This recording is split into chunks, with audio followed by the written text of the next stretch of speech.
Mais uma vez, bom dia a todos, a paz do Senhor Jesus Cristo. Vamos nesta manhã agora, neste momento de compartilhamento da Palavra de Deus, em que vamos ouvir a Palavra de Deus. É muito importante você procurar fixar a sua mente, porque o conhecimento ele é fundamental. Ouvir a voz de Deus, a Palavra de Deus, os textos bíblicos. É muito importante você ouvir e procurar fixar. Ao longo da semana você vai lendo novamente o texto, tentando gravar o nome de alguns personagens, porque o hebraico não é fácil muitas vezes pronunciar. Porque mais cedo ou mais tarde, quando as lutas vêm, as dificuldades vêm, nós vamos lembrar de algum personagem bíblico que com certeza passou uma situação semelhante à que estamos passando. A palavra não é livro de autoajuda, ela transcende a capacidade de autoajuda. Ela é a própria ajuda que vem do céu, como diz Isaías o profeta, né? É a ajuda que vem do alto, não é livro de autoajuda, amém? Vamos abrir nossas Bíblias no livro dos Reis, que supostamente foi escrito por Jeremias.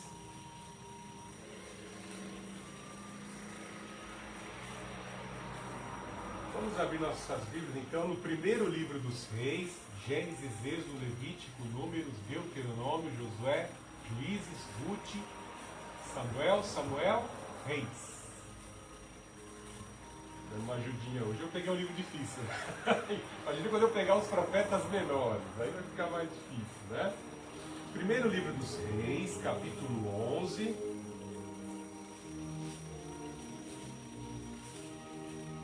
Verso 33 em diante. 1 Reis 11, 33. Porque me abandonaram e adoraram a Astarote, deusa dos Sidônios, e a Camus, deus dos Moabitas, e a Milcom, deus dos Amonitas, e não andaram pelos meus caminhos, e nem fizeram o que é reto diante de mim, nem guardaram meus estatutos, os meus preceitos, como fez seu pai Davi. Porém não tirarei da sua mão o reino todo. Eu deixarei governar durante toda a sua vida, por amor do meu servo Davi, a quem escolhi, o qual guardou os meus mandamentos e os meus estatutos. Mas tirarei o reino da mão de seu filho e darei a ti as 10 tribos. Porém darei uma tribo a seu filho, para que meu servo Davi sempre tenha uma lâmpada diante de mim em Jerusalém, cidade que escolhi para ali colocar o meu nome. Então eu te tomarei e te farei reinar sobre tudo o que o teu coração desejar, e serás rei sobre Israel. Se atentares para tudo o que eu te ordenar, andares pelos meus caminhos, e fizeres o que é reto aos meus olhos, guardando os meus estatutos, os meus mandamentos, como fez meu servo Davi, eu estarei contigo, estabelecerei para ti uma dinastia permanente, e te darei Israel como fiz com Davi. Por isso afligirei a descendência de Davi, mas não para sempre. Salomão procurou matar Jeroboão, mas este fugiu para o Egito, para Sisaque, rei do Egito, onde ficou até a morte de Salomão. Agora vamos ao capítulo 13, no verso 33 em diante. 1 Reis 13, 33. 1 Reis 13, 33.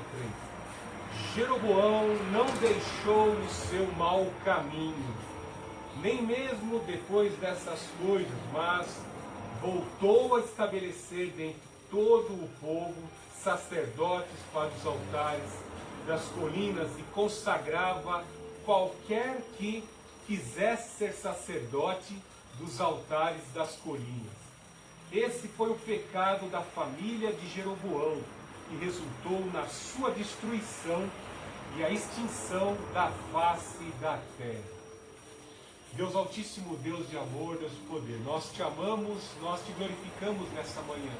Nessa manhã queremos, Pai Santo, receber a tua exortação, queremos receber a tua palavra de Deus, queremos força para obedecer os teus estatutos, os teus mandamentos, meu Deus, para que não venhamos, Pai Santo, em derrocada, sucumbir no pecado, nas consequências da desobediência, como caiu Jeroboão. Em nome do Senhor Jesus Cristo, nos dá força, nos dá poder, revigora, toque em áreas da nossa vida, Pai Santo, que se encontram desabilitadas muitas vezes, Pai Santo. Precisam de manutenção, precisam de revigoramento, áreas que muitas vezes o inimigo usa servos e agentes para nos ferir, para nos machucar, Pai Santo. Em nome do Senhor Jesus Cristo, nos acolhe hoje com a presença do Teu Espírito Santo. Faz ferver o nosso coração com a presença do Espírito Santo e assim sintamos motivação para continuar caminhando e glorificando o Teu nome. Eu te peço nessa manhã, meu Deus, que as forças, as barreiras das trevas, em nome do Senhor Jesus Cristo, sejam repelidas agora pelo fogo do Espírito Santo, em nome do Senhor Jesus Cristo eu te peço, Pai. Em nome do Senhor Jesus Cristo, eu te clamo pela remanescente.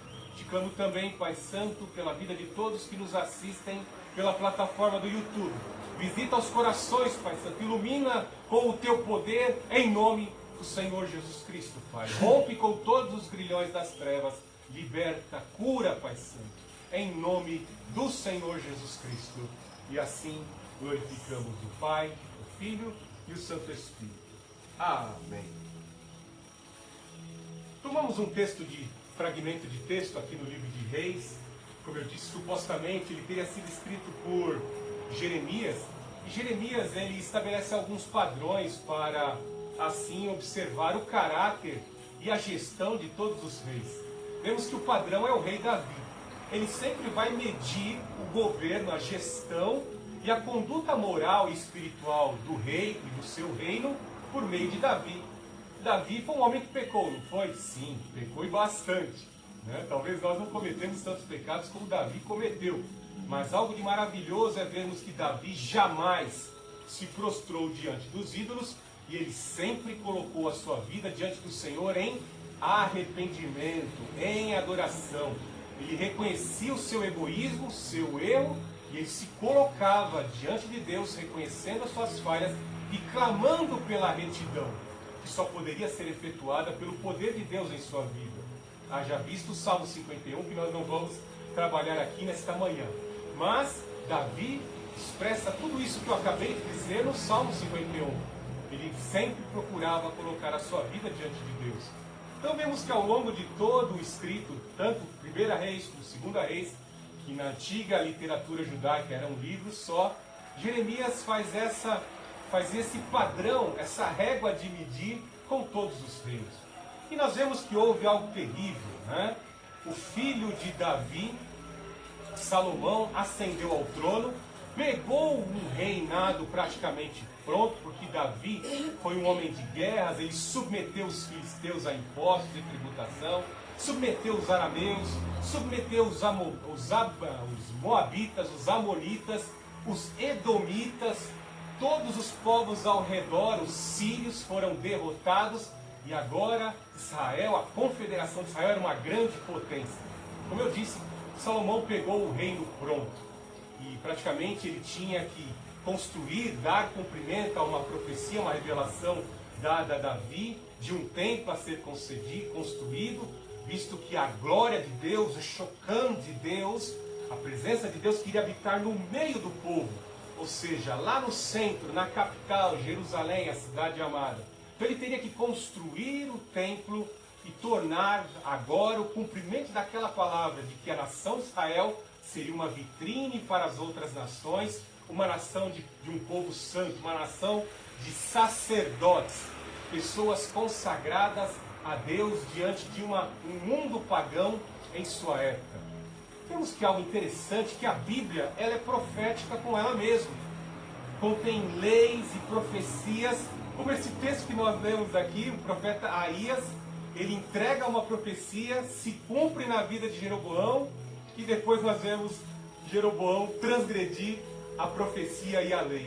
Então, lá em Deuteronômio 17, nós vemos uma legislação específica que foi assim escrita por Moisés, por inspiração divina. É uma lei profética de que o rei, quando em Israel houvesse rei, quando em Israel no futuro houvesse rei, ele não poderia acumular cavalos, não poderia acumular mulheres e também não poderia acumular tesouros.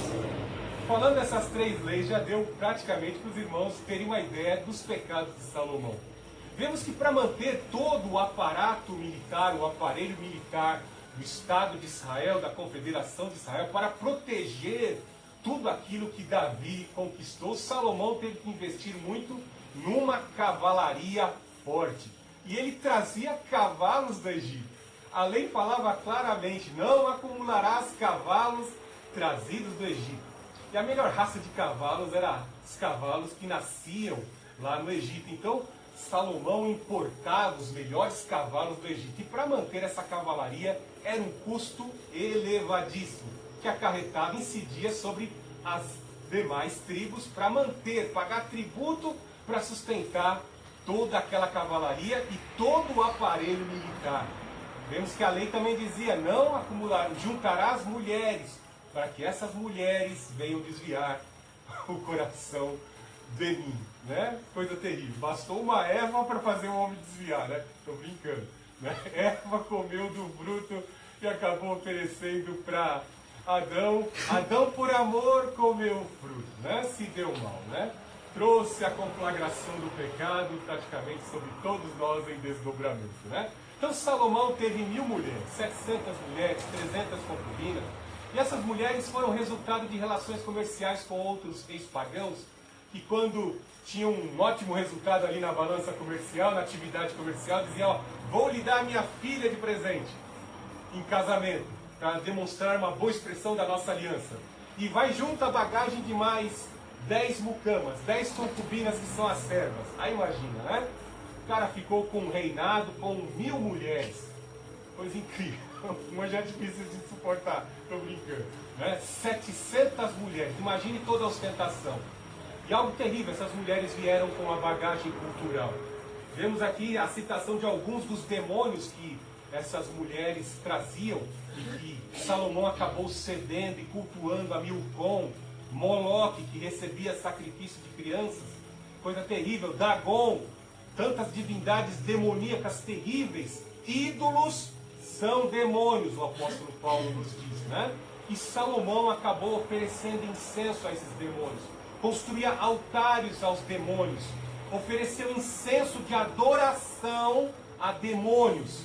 Conta-se que quando ele conheceu, chamou Irão para construir o templo de Salomão, dizem isso alguns documentos históricos, que foi ali que Irão, o pedreiro maçom, iniciou Salomão na maçonaria e no ocultismo.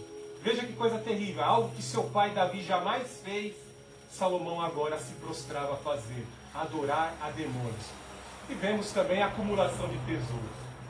Salomão, com a sua inteligência e os seus conselheiros, sempre obtinha ótimos resultados na balança comercial. E com isso ele conseguiu trazer muito ouro para os cofres públicos de Israel.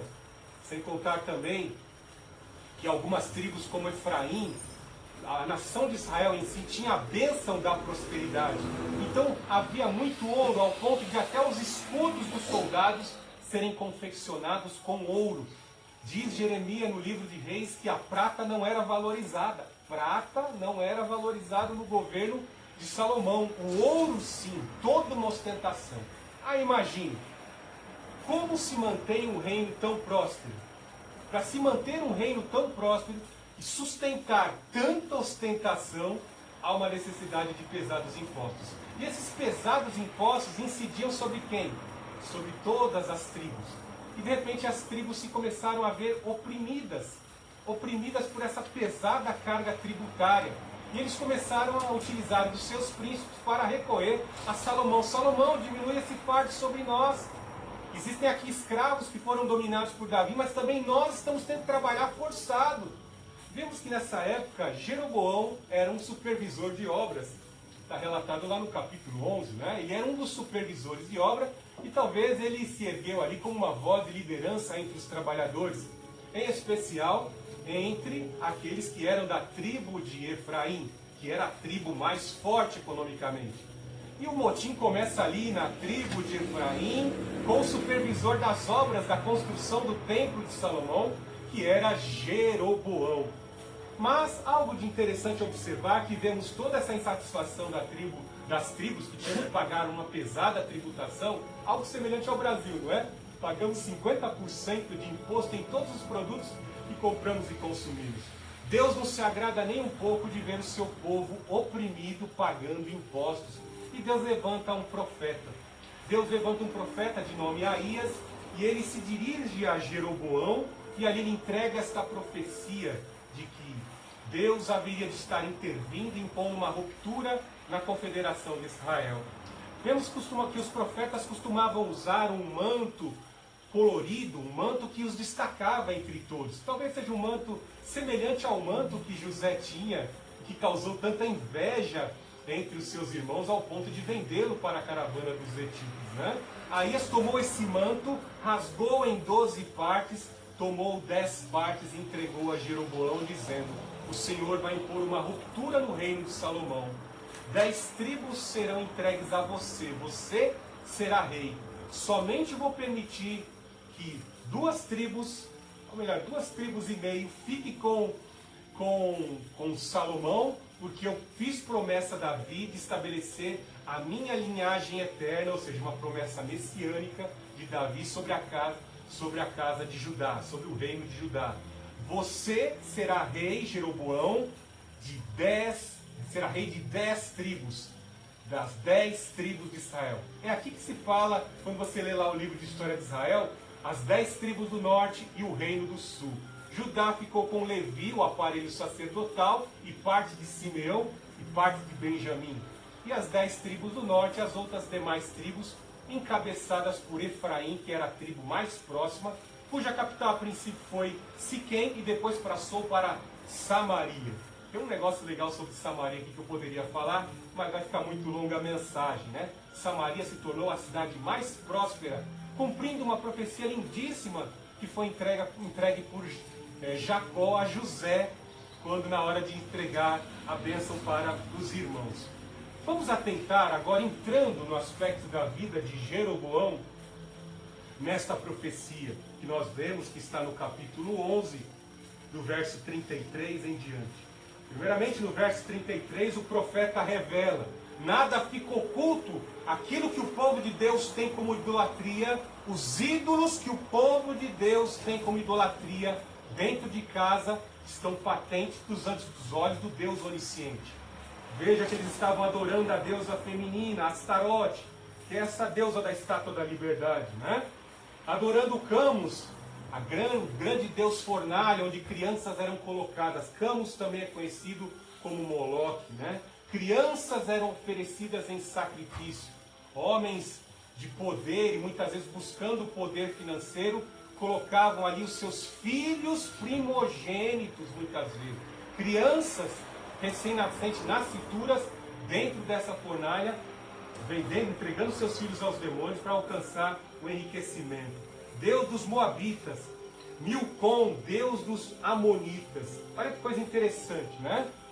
Nós vemos que lá em Deuteronômio 7, Deus fala: não entregue as vossas filhas aos Amonitas em casamento, nem as Moabitas.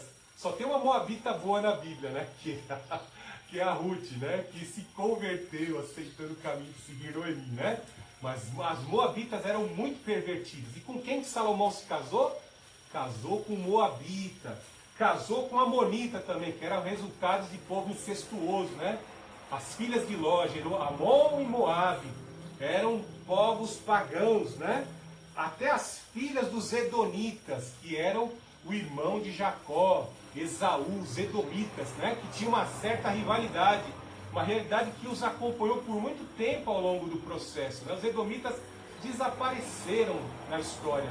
Os resquícios dos Edomitas vingativos estão lá no rei Herodes, uma dinastia vingativa que odiava judeu, acabou assumindo o trono em Israel, em Judá, que era o rei Herodes. A dinastia dos Herodes eram edomitas, dos filhos de Esaú, e eles não tinham nenhum amor aos judeus. Se não tem amor aos judeus, se não tem amor ao povo de Deus, por que nós vamos nos relacionar com essas pessoas, né? Eu acho incrível que nos dias de hoje, já praticamente entrando num aspecto da aplicação da mensagem de hoje, por que o povo de Deus gosta de se relacionar com pessoas que cultuam deuses que odeiam o Deus que a gente serve, né? Quando eu vejo o pastor Ariovaldo Ramos dentro da Catedral da Sé, junto com o islâmico, com o imã, com o macumbeiro, com o babalorixá, com diversos credos satanistas idolátricos ali dentro da Catedral da Sé, eu pergunto, será que um cara desse é pastor? Vamos lá na epístola ao João, fala, ó, eles estiveram entre nós, mas não puderam permanecer entre nós, não eram dos nossos, né? Obreiros fraudulentos. E aí eu imagino, né? Agora para as relações sentimentais, né? Vemos que claramente Paulo fala que conluio, que aliança pode haver entre a luz e as trevas. E por que nós que aguardamos o arrebatamento e cremos numa só vida, numa existência de vida só nessa terra, temos que nos relacionar espiritualmente, em cônjuge, em casamento, com pessoas que creem em reencarnação? Todos os ismos, budismo, hinduísmo, taoísmo, de certa forma creem em doutrinas kardecistas ou espiritualistas de reencarnação. Às vezes pode ser bom até a lua de mel, mas depois as lutas virão. Porque pessoas que praticam essas religiões acabam, de certa forma, sendo canais da entrada, da introdução de demônios dentro do lar. E aí é um fardo pesado a se carregar. Para Salomão foi algo absurdo. Imagina 1000 mulheres pagãs convivendo com ele, cultuando os demônios. Ou seja, uma brecha para a entrada de demônios dentro da casa de Salomão. É complicado, né? E os ídolos, né? Os terapins e tantos talismãs e objetos esotéricos para invocação ritualística dessas mulheres dentro da casa, dentro do palácio. Então isso é muito complicado, né? Então vemos que o profeta Aías está revelando o pecado. E às vezes nós temos esses pecados. Nossas relações sentimentais são verdadeiros sentimentos idolátricos. Os jovens amam obsessivamente pessoas, ou às vezes estrelas do entretenimento na televisão, no cenário artístico. Veneram essas pessoas. Trocam o amor de Jesus que morreu por ele, por uma pessoa egoísta que só quer dinheiro, só quer fazer fama, só quer ser estrela no mundo e não tem compromisso algum com a verdade. Não tem compromisso algum com a verdade. Lembre-se que Jesus é o caminho, a verdade e a vida. Só Jesus pode te oferecer a salvação eterna. Esses astros do entretenimento, Homem de Ferro, lá, Capitão América, ou qualquer estrela da música pop, não pode te oferecer a salvação eterna. Então tudo isso está patente diante de Deus. O Senhor Deus está vendo tudo isso. E aí vemos que ele entrega a profecia. Eu vou dividir as 12 tribos, você será rei de 10 tribos. Então veja, a profecia ela se cumpriu de forma impecável, né? Com a morte de Salomão, do verso 41 ao 43 aí, nós vemos que Deus verdadeiramente cumpriu isso. Pesada a carga tributária, houve esse cisma, essa separação. Isso foi no ano 931 antes de Cristo. Em 931 antes de Cristo houve essa separação das 12 tribos de Israel, né? Reino Norte e Reino Sul. E aí vemos que do Reino Norte 9 dinastias existiram. E do lado de Judá apenas uma dinastia se cumpriu, cumprindo de forma impecável o verso 36, 11:36, que está dizendo aqui que Davi sempre tenha uma lâmpada diante de mim. Somente houve uma dinastia de Judá, o rei de Judá. Veio de Davi, e foi até Zorobabel, chegando até o Senhor Jesus Cristo. Algo que é interessante observar, que até Maria era filha de descendência, o avô dela era Natã, um dos filhos de Davi, que na linhagem ali pronunciada em Lucas, vai gerar Maria. Então Maria também é filha do rei Davi. Olha que coisa interessante, né? Cumprindo essa profecia, a lâmpada jamais se apagou do reino de Judá. Houve só uma dinastia, e essa dinastia é eterna, porque eu também sou súdito desse rei. O nome do meu rei, o nome do meu Senhor é Jesus. O nome do rei da remanescente é o Senhor Jesus Cristo. Mas por desobediência do rei Jeroboão, nunca houve uma dinastia fixa, houveram 9 dinastias. Reino que durou 209 anos. Houveram 9 dinastias, por quê? Jeremias é bem claro dizer ao longo de todo o livro de Reis. Todo o livro de Reis. E fez as abominações conforme Jeroboão. Todos os reis que vão suceder, os filhos, aí quando entra um outro rei de uma outra tribo, ali ocorrem os mesmos pecados. Ou seja, cumprindo a profecia. Por que que houve 9 dinastias? Porque Jeroboão não aproveitou a oportunidade. O que Deus prometeu para ele aí? No 37. Então eu te tomarei e te farei reinar sobre tudo o que o teu coração desejar. Para quem que Deus disse isso? Disse isso para Davi e disse isso para quem? Para Salomão. Ó, tudo que o teu coração desejar. Imagina os dias de hoje o nosso Deus falando isso para o pastor Fernando. O pastor Fernando, tá bom, o pão com manteiga e o ovo frito tá bom, Senhor, dá aquilo que tu quiser. Mas imagine Deus falando isso para alguns apóstolos pós-modernos do dia de hoje, alguns apóstolos neopentecostais. Ah, Senhor, o céu é o limite? Ah, então eu quero um jatinho, quero umas 5 fazendas, quero alguns milhões na minha conta bancária, quero uma coleção de Rolex, relógios de luxo, né? Então veja aqui que Deus está dando um cheque em branco para Jeroboão. Uma profecia que foi entregue. Imagine quando ele recebeu essa profecia. Ele se encheu de alegria o coração. Verdadeiramente, quando eu estava lutando pelo meu povo que estava sendo oprimido lá na construção do templo, Deus estava vendo a minha luta pelo meu povo, igualzinho Moisés. Eu vou ser um libertador. Mas veja a condição. No 38. Quando Deus te dá uma revelação de algo que Ele vai fazer na tua vida, Ele vai requerer algo de você. Quando Deus te dá uma revelação do que Ele vai fazer na tua vida, Ele requer algo de você. E isso não depende dele, depende de você. Deus já sabe o que vai acontecer. Ele já sabia que Jeroboão seria a derrocada. Não saberia controlar todo o poder que ia ser conferido em suas mãos. Ele já sabia. Deus é onisciente, Ele sabe todas as coisas. Mas Jeroboão não sabia controlar esse poder, né? Veja só, no verso 38. Se atentares para tudo o que eu te ordenar. O cumprimento das profecias acima só terão validade, cumprimento, se você obedecer o que eu te ordenar. Andares pelos meus caminhos. Note que ele fala em cima de Davi, ó. Olha para Davi. Davi pecou? Pecou. Mas ele sempre se consertou, não se consertou? Então olha sempre para Davi. Se você olhar para o referencial Davi e para os estatutos da minha lei, ouvir a voz de um profeta como eu, Aías, olha o Aías que eu coloquei aí diante de você. Nos momentos de dúvida, não é que ele vai consultar o Aías não, no capítulo 33, no capítulo 13. Ele vai consultar o Aías que já está cego. Algo interessante é que o Aías já está cego e vendo todo aquele pecado em Israel lá, mas não adianta. O Jeroboão orgulhoso manda a mulher dele lá visitar o profeta, né? E o profeta cego, estou vendo tudo. O profeta estava vendo, nada foge à onisciência de Deus. Ele usa até profeta cego para falar acerca do pecado de Jeroboão, do seu povo, né?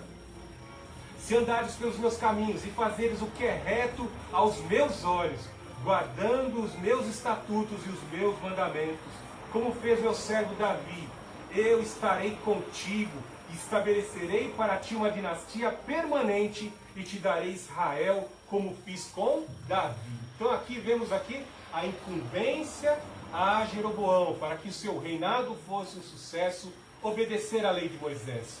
Ouvir a voz de Deus. E aqui cai uma aplicação muito boa. Será que estamos ouvindo a voz de Deus? Como eu disse, Deus já sabe a nossa história de começo a fim. Ele sabe onde nós vamos falhar. Ele nos submete à prova para que isso fique provado a cada um de nós.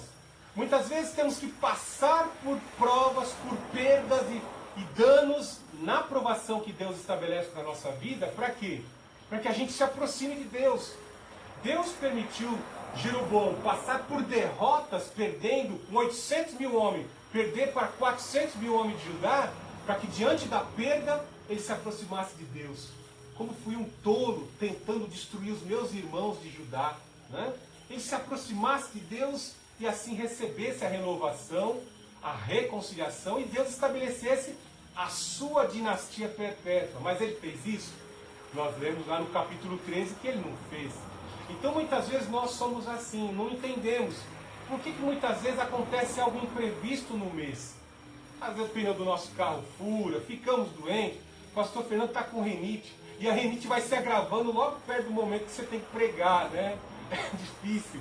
Nos momentos mais difíceis nós passamos por luta. Eu conheço pastor assim, ai, estou com a dor de cabeça, vou pedir para o pastor auxiliar a pregar. Vou mandar alguém pregar por mim que eu estou com a dor de cabeça. E a santa paciência. Somos provados até naquilo que Deus colocou nas nossas mãos. Do reino, a liderança, o serviço foi colocado sobre as nossas mãos para fazer. E Deus está sondando os nossos ministérios. Eu tenho praticamente aí quase 30 anos de pregação da palavra de Deus e eu tenho muita história para contar. Ministérios relapsos, líderes que não souberam aproveitar a igreja que receberam, foram fechadas. Agiram com negligência como Saul, agiram como Demas, se perverteram da sã doutrina, agiram ouvindo doutrina de Nicolaíta, e se perverteram da sã doutrina. Coisa terrível, por quê? Não atentou ao conhecimento que é a palavra de Deus. Meu povo padeceu por falta de conhecimento. Temos a instrução da palavra de Deus no que diz respeito à escolha das nossas lideranças, de pessoas que estarão ao nosso lado. E muitas vezes nós não recorremos às epístolas pastorais. 1 Timóteo, 2 Timóteo e Tito. As pessoas escolhem pela necessidade muitas vezes. E o que acontece? Ocorre a frustração no ministério. Ocorre a decepção. Por quê? Não atentou às instruções da palavra de Deus. É a mesma coisa quando recebemos aquele aparelho eletrônico e ficamos tão felizes. Pedi tanto a Deus um smartphone, um aparelho assim, assim, assado. Ai, que bom. Mas na euforia, na alegria, exaltação de poder usar aquele aparelho que acabou de ganhar, não leu o manual de instrução e acabou danificando o aparelho na primeira semana. Ficou tão eufórico. Por quê? Não leu o manual de orientações. Fui fazer um serviço lá em casa, na casa do meu pai, né? E meu pai queria efetuar uma colagem sem fazer a devida limpeza da superfície. Ele ia colar lá a matéria-prima e a matéria-prima iria descolar. Por quê? Tem sujeira. Eu falei, pai, passa detergente aqui, limpa a superfície, seca, e aí você efetua a colagem. Aí quando ele fez isso, colou. Já tinha perdido mais de 2 metros lá da matéria. Por quê? Foi tentar colar na substância suja. Não vai colar. Não vai colar. Não tente colar, porque não vai colar. Né? Então vemos aqui que Deus fez uma promessa. Eu vou te dar uma dinastia. Mas se você atentar. Então, Deus tem o reino eterno. Nós somos co-herdeiros com Cristo Jesus o Senhor. Você já parou para pensar que você tem uma grande herança no céu? Talvez você ficaria alegre. Meu padrinho que é rico lá morreu e me deixou uma mansão. Você ficaria muito feliz, não ficaria? Mas imagine que toda essa herança que você vai ganhar, ela vai ficar na terra. De sorte que dessa terra nada poderemos levar. Mas veja Deus falando isso para você por meio do apóstolo Paulo. Somos co-herdeiros com Cristo Jesus o Senhor. Ou seja, a herança que você tem direito já é sua. Porque o que morreu já testificou, tem que morrer o testador para você herdar a herança. Não tem que morrer? O Senhor Jesus já morreu e ressuscitou. Está aprovado, a herança é tua. É tua. Deus vai te dar uma grande herança se você obedecer. Ser fiel até a morte e dar-te-ei a coroa da vida. É sempre assim, quando a gente recebe uma revelação de Deus poderosa, uma revelação que vai te exaltar entre as pessoas, como eu falei com meu amigo Diácono Messias aqui na Remanescente, Quando você está numa situação, alcança a compra de um bem material, você vai encontrar o quê? Desafios. Pessoas vão olhar para o lado e achar, poxa, ele merece aquilo? Os invejosos, né? O pessoal tem ciúme que Deus está te dando algo, Deus te deu uma saúde, Deus te deu um automóvel, te deu posses, conquistas, né? Casamento, e de ambos os sexos. Nós começamos a ver que há uma concorrência no mundo, há uma luta terrível, em disputa, em estar em ascensão. Veja, dentro da Assembleia de Deus é muito comum isso, né? São tantas oportunidades que são concedidas ali. Aí as pessoas querem um holofote, agora eu vou cantar, e todo mundo está lá, né? E aqueles momentos de exibições ali, as pessoas se exaltam, e isso atrai inveja. A estrela de Davi começou a brilhar e o ciumento, invejoso Saul, que era tão lindo, mas né, sentia inveja de Davi. Nós vemos aí o que acontece. Quando você recebe bênção, o invejoso que já está condenado, se levanta. Vê o verso 11:40 aí. Ó. Salomão procurou matar Jeroboão. Não é sempre assim? Deus abriu a porta para você. A porta, o profeta chega para você. A porta está aberta. Deus já determinou lá em cima que a conquista é tua, a vitória é tua. Se enche de alegria.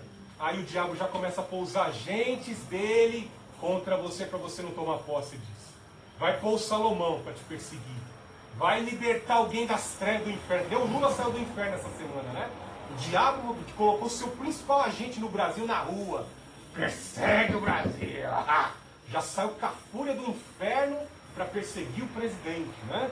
O camarote já está até dizendo, o ex-presidente Bolsonaro já está chamando o presidente de ex-presidente. Olha só. Então, Salomão começa a perseguir a Jeroboão. Aí ele tem que fugir para o exílio, né? Fugiu lá para o exílio em Sisac, ficou lá até Salomão morrer. E quando Salomão morre, olha o cumprimento da profecia, né? Lá vem o Jeroboão voltando do exílio, encontra os seus príncipes e amigos de Israel, principalmente os de Efraim. E aí nós vemos que começa outro cumprimento da profecia, a separação, as 10 tribos. Porque nós vemos que Salomão morre, seu filho Roboão haveria de assumir o trono, e ali em Siquém ocorre uma grande convenção, né? Estão ali os príncipes, e os príncipes chegam para Roboão e dizem, ó, nós te serviremos, nós vamos nos submeter a você, Roboão, filho de Salomão, se você diminuir a carga tributária sobre a nossa vida. Se você diminuir a carga tributária, nós te serviremos. Aí nós vemos que Roboão até age com sabedoria. Me dá 3 dias para mim pensar sobre isso, e aí eu voltarei trazendo a resposta, né? E aí nós vemos que Roboão chega na corte, as primeiras pessoas que ele pergunta são os anciões mais sábios, aqueles experimentados no trabalho, que eram conhecedores da lei, sabiam que se obedecer à lei, se o rei obedecer Deuteronômio 17, vai viver bem. Se o rei não obedecer Deuteronômio 17, a Bíblia, a palavra de Deus, a lei, não será bem sucedido. Veja como os anciãos falaram com sabedoria. Veja no capítulo 12, verso 7. E ele lhes disse, se hoje se tornares servo deste povo e os servires, e lhes responderes boas palavras, eles serão teus servos para sempre. Notou a condição de um político? O que torna um político bom é ele se colocar na posição de servo do povo. Funcionário público é servo do povo. Político é aquele que exerce gestão sobre as coisas públicas, as coisas do povo. Note a palavra servo. Mas veja que depois ele vai pedir conselho para os vagabundos, os prostitutos. São os aristocratas que cresceram com ele ali, ó, nas orgias sexuais, né? Aí ele vai pedir conselho para esses vagabundos, né? Que viviam lá na corte sem fazer nada. São os parasitas da máquina pública, né? Tá cheio de parasita na máquina pública hoje. Tem um centrão lá em Brasília lá que só vive da parasitagem. O Bolsonaro falou em aposentadoria 5.800, eles se revoltaram. E até comunista, né? Não faça isso. Não faça isso, Roboão. Você Você vai ser servo do povo? Que isso? Fala assim, ó. Se o dedo mínimo do meu pai já oprimia vocês, ó, o meu lombo, o meu dedo mínimo é mais grosso que a cintura do meu pai. Se meu pai oprimia vocês, agora eu vou oprimir vocês com escorpiões. Após 3 dias, Roboão chega com uma resposta duríssima. Não, eu vou oprimir vocês com escorpiões. Veja aí que ele fala no verso 10. Os jovens que haviam crescido com ele lhes responderam: este povo te disse, teu pai fez pesado o nosso jugo, tu porém torna leve para nós. Assim lhes falarás: meu dedo mínimo é mais grosso que a cintura do meu pai. E aí quando ele chegou e disse isso para toda aquela convenção em Siquém após 3 dias, e aí vemos que o povo se revoltou. Note algo interessante, que no meio desta convenção se despontou o novo rei de Israel. Veja no verso 12 aí. 3 dias depois, Jeroboão vem com todo o povo. Então, ou seja, eles ficaram já armando, ó. Se ele não baixar os impostos, se ele não baixar a tributação, nós já vamos colocar Jeroboão como rei das tribos do norte e nós vamos nos separar da casa de Judá, do reino de Judá. Fique Roboão com as suas promessas, com o reino, com os levitas, com quem quiser ficar com ele, que nós agora vamos ter o nosso novo rei, e o rei será Jeroboão. Nós vemos que houve esse cisma, né? E aí vemos algo interessante para nós concluirmos, porque o tempo é muito curto, né? Quando houve essa separação, nós vemos que Jeroboão é elevado, constituído como rei, e aí no verso 25, ele vai começar a cometer alguns pecados. Como eu disse, quando Deus entrega uma revelação de algo que Ele quer fazer na nossa vida, a posição que Ele vai nos colocar, Ele requer de nós a obediência aos seus estatutos. Lembre-se que Deus colocou você como liderança.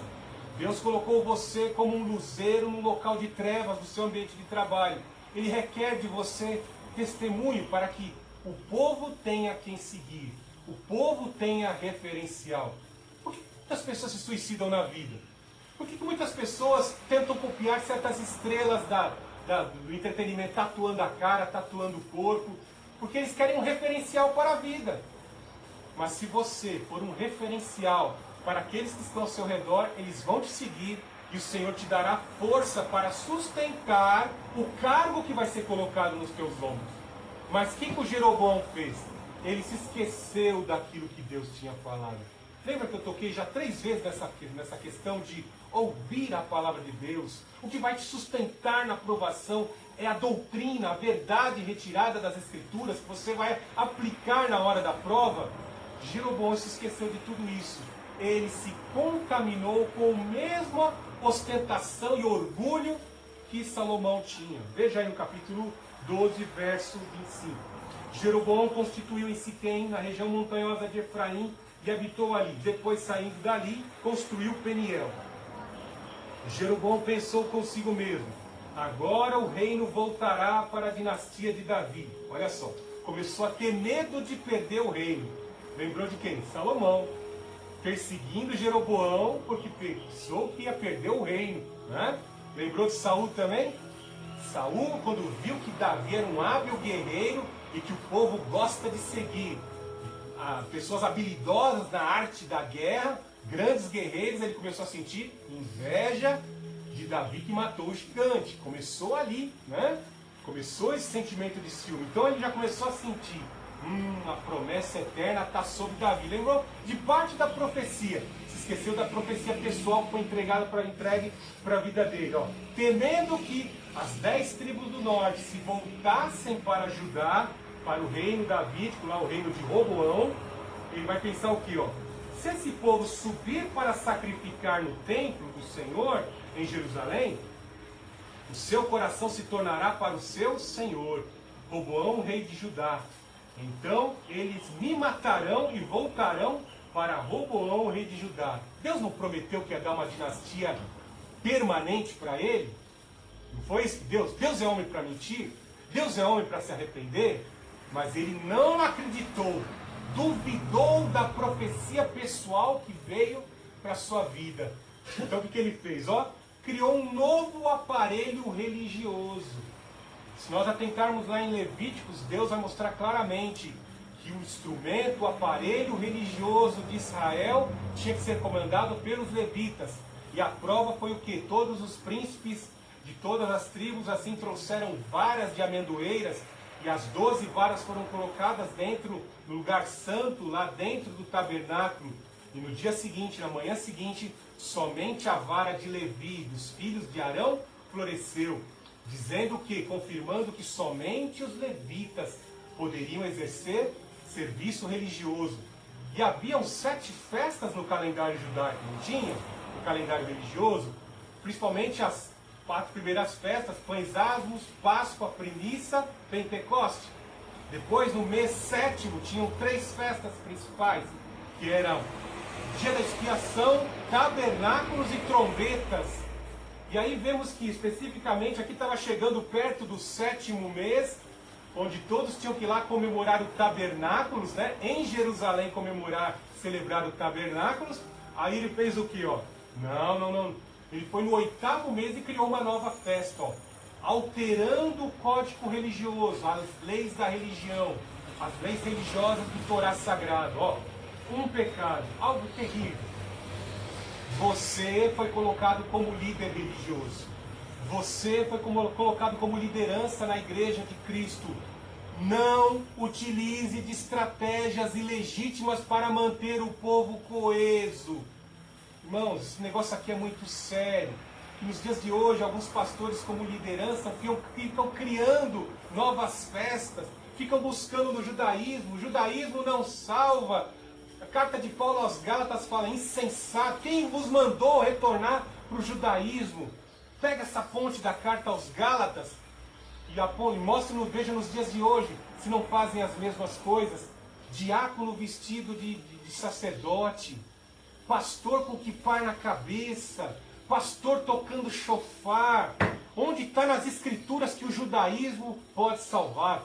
Preste atenção nesse versículo.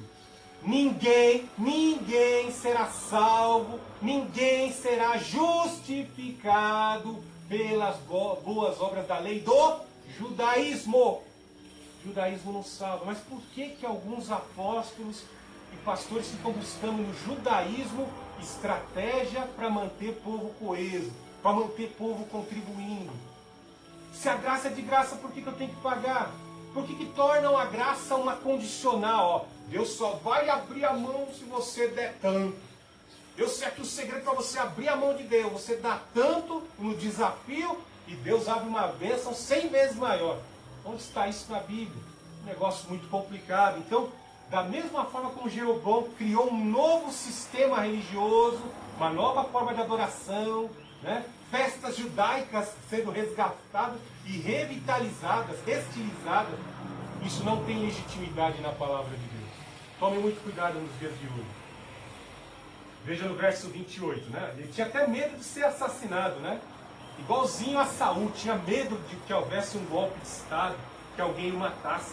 No verso 28, depois de ter recebido o conselho, o rei fez 2 bezerros de ouro e disse ao povo Israel: já chega de subires a Jerusalém. Aqui estão os teus deuses que te tiraram da terra do Egito. Te lembrou algo isso aqui? Onde ele passou o exílio? Na terra do Egito. O que aconteceu lá antes? 50 dias antes da Páscoa, Êxodo 32, lembra? Arão foi incumbido de conter a massa. Moisés disse: Arão, fica aqui que eu vou lá em consagração para o Monte Hermon, no Sinai. Você contém a massa. Tu sabes que esse povo é tentador. Eles são de dura serviço. Não ceda. E aí nós vemos o povo começa a pressionar.